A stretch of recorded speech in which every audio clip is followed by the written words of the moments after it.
Buenas noches, mi nombre es Jennifer Suri Rodríguez García, soy estudiante de Ingeniería Industrial y vengo a compartir con ustedes los conceptos de la tarea 1, leyes básicas de circuitos. Comparto con ustedes el documento de identidad.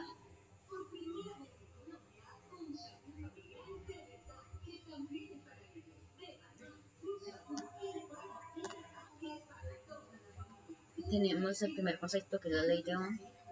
Es una ley de la electricidad que establece que el voltaje que existe a través de una resistencia es directamente proporcional a la corriente que circula por la misma. La ley de Ohm establece una relación directamente proporcional entre la corriente y la resistencia y una relación inversamente proporcional entre la corriente y el voltaje. La ecuación de la ley de Ohm es U es el potencial eléctrico en voltios, I es la corriente en amperios, R es la resistencia en ohms. También dice que la ley de Ohm nos permite conocer la corriente dado el voltaje en la resistencia, reescribiendo la fórmula de la siguiente manera: corriente igual a voltios sobre resistencia. Tenemos la ley de voltaje de Kirchhoff. Esta ley LVK establece que la suma algebraica de las elevaciones y caídas de potencial alrededor de un lazo o trayectoria cerrado es cero. Se puede utilizar para determinar la caída de voltaje en cada componente del circuito.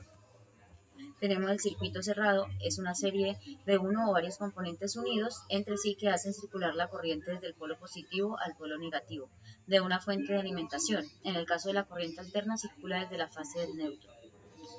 Tenemos el circuito abierto, que es cuando la corriente no puede llegar a su polo negativo o a su fase. Puede deberse a un componente dañado, un interruptor abierto o un cable dañado o en mal estado.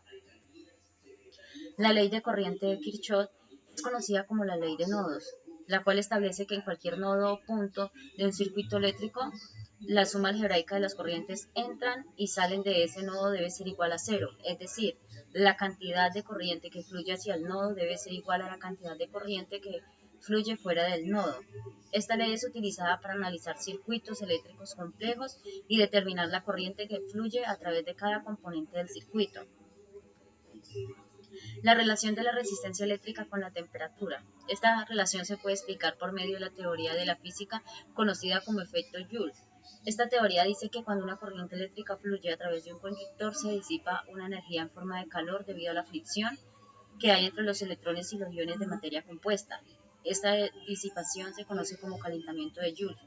Se puede decir que a mayor temperatura hay mayor resistencia, por lo tanto menor conductividad. Se debe tener en cuenta que para los metales y sus aleaciones estas variaciones siempre son positivas. ¿Qué es un material ómnico y cuál es su importancia en la industria? Esta es la pregunta problematizadora, es el estudiante número 2. Es un elemento ómnico, es aquel en el cual existe una relación lineal entre la tensión que se aplica y la corriente que lo atraviesa. La resistencia de los materiales ómnicos dependen de la forma del conductor, del tipo de material, de la temperatura, pero no de la intensidad de corriente que circula por él. Las ventajas en la industria hoy en día es que reduce los tiempos de los procesos, alcanzando de 5 y 6 segundos temperaturas de 80 y 90 grados, generando el calor de adentro hacia afuera, evitando pérdidas de vitaminas, minerales y proteínas. Acá está la bibliografía. Muchas gracias.